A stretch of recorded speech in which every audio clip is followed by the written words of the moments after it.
maggio, quando è successo, ero a casa, avevo 10 anni, quindi ero a casa con i miei genitori in salotto, semplicemente a guardare la TV, erano le 9 di sera circa.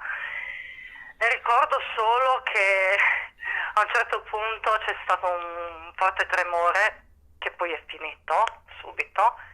Subito dopo è ricominciato, è andata via la luce, quindi era tutto buio e c'era un rumore, un boato, cioè impressionante. Da bambini forse anche una percezione diversa da quelli degli adulti, ma è stata un'emozione veramente come dire, qualcosa di assolutamente sconosciuto, violento. Ho un ricordo doloroso di questo e di un momento veramente eterno. Dopo non sei più lo stesso sicuramente, quando senti di nuovo un terremoto il pensiero va a quel momento lì e quindi c'è sempre una paura di fondo che rimane nella tua anima.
Ti faccio presente solo una cosa, che mio papà ha passato anche la guerra, no?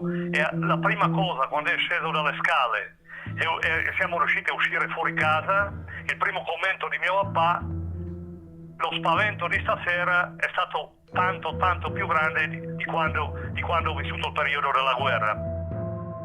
Il terremoto era venuto non solo a distruggere le abitazioni, i monumenti, i castelli, le chiese, o a prendersi le persone. Aveva gettato il seme di una distruzione a seguire, quella di una mentalità antica, un modo di essere che resisteva, difeso da costruzioni che noi avevamo creduto eterne.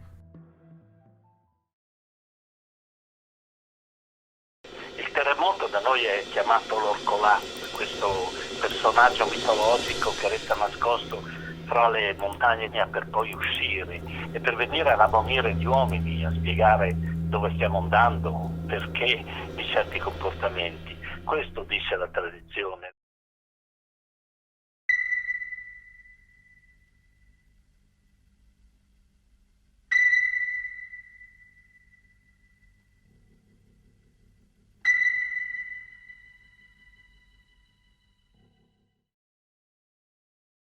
Personaggio tipico del terremoto è l'Orcolat, che era questa figura mitologica praticamente enorme che sconquassava le case, eccetera, eccetera. Allora, per fare un Orcolat, cos'è che bisogna fare? D'accordo, fai un mostro, fai una cosa di questo genere, abbastanza anche difficile da interpretare. Allora io ho pensato di fare, sì, un mostro praticamente, una figura mitologica, però gli ho fatto una lingua molto grande e su questa lingua gli ho appoggiato le case, i campanili, eccetera, eccetera, che lui muovendo questa lingua praticamente le fa le fa cadere e le distrugge praticamente, no?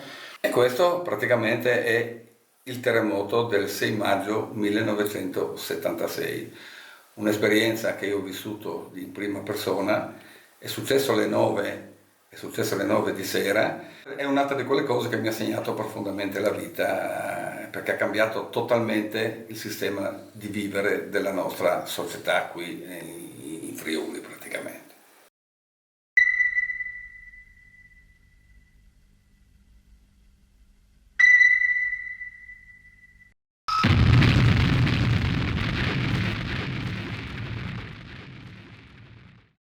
All'epoca avevo 22 anni, ero giovanissimo e quella sera l'ho vissuta veramente, quella nottata è stata drammatica un attimino per tutti e l'ho rappresentata in vari quadri, di cui uno a cui ci tengo molto, dove ho rappresentato l'alba del giorno dopo praticamente, quando tutti aspettavamo di capire cosa effettivamente era successo. C'era una luce livida praticamente, c'era una luce stranissima in questo cielo, perché era comparsa una luna molto grande, forse la vedevamo noi più grande di quello che era, ma comunque a detta di tutti c'era una luce particolare e le altre luci che si vedevano erano solamente quelle dei mezzi di soccorso, delle autoambulanze che correvano, eccetera, eccetera, e tutti aspettavamo l'alba del 7 maggio per capire, fare la conta di chi c'era, di chi non c'era, capire effettivamente cosa era successo, perché era successo di notte, di conseguenza non si aveva la percezione esatta di quello che era accaduto.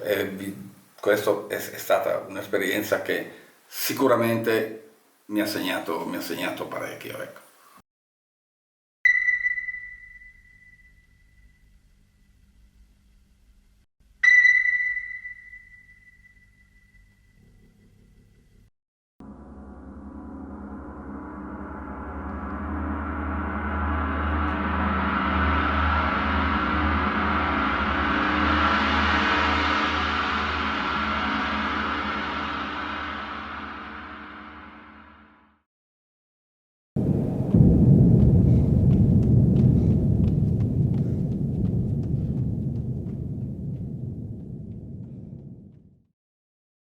A Gemona non c'era acqua, noi avevamo la Rosaga del furgoncino, abbiamo caricato molte demigiane sulla macchina, sul camion, e siamo andati giù a portare acqua.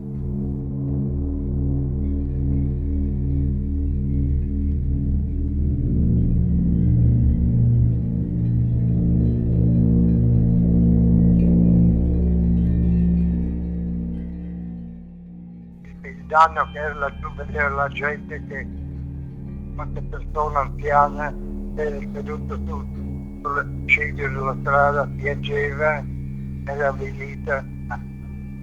A questi ricordi.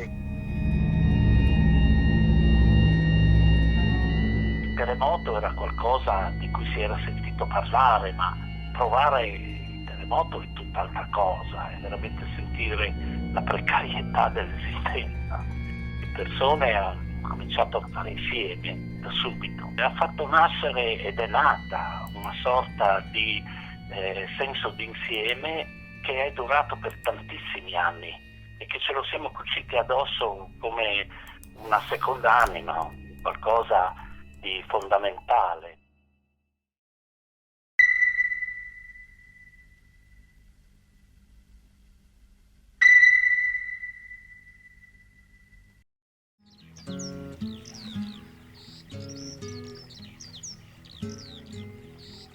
L'orologio della torre ha ripreso a segnare lo scorrere del tempo. Per anni le lancette si fermarono all'ora di quella tragica sera. Cammino per le strade di Gemona in compagnia del vento. Sotto i portici di via Giuseppe Bini ora c'è il museo permanente dedicato alla memoria di quei giorni.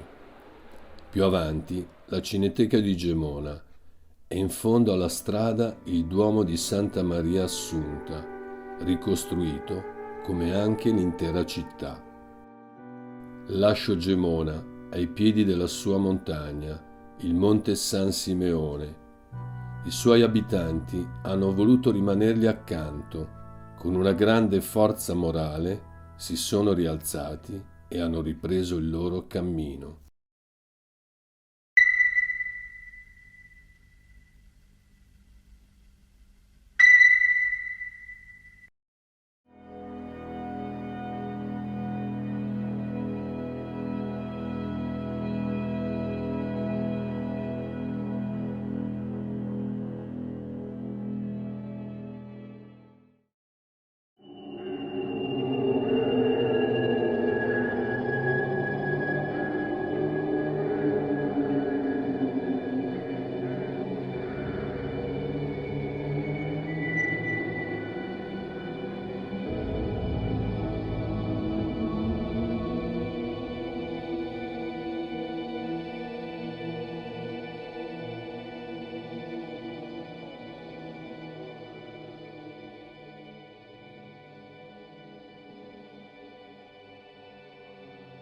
Cammino nella parte alta di Moggio, nel silenzio di un nuvoloso mattino. Mi fermo per un attimo al cimitero e ricordo un epitaffio scritto sulla lapide di un poeta irlandese. Getta uno sguardo freddo sulla vita e sulla morte, cavaliere, e prosegui il tuo cammino. Ed è quello che hanno fatto i friulani, per i quali il lavoro è una preghiera recitata ogni giorno e intrisa di fede e devozione. Arrivo ai ruderi della chiesa di San Nicolò, rimasta testimone di quei tragici avvenimenti. Tra le sue macerie c'è ancora un'immagine sacra con una scritta: «Vieni, Santo Spirito, a cambiare la faccia della terra».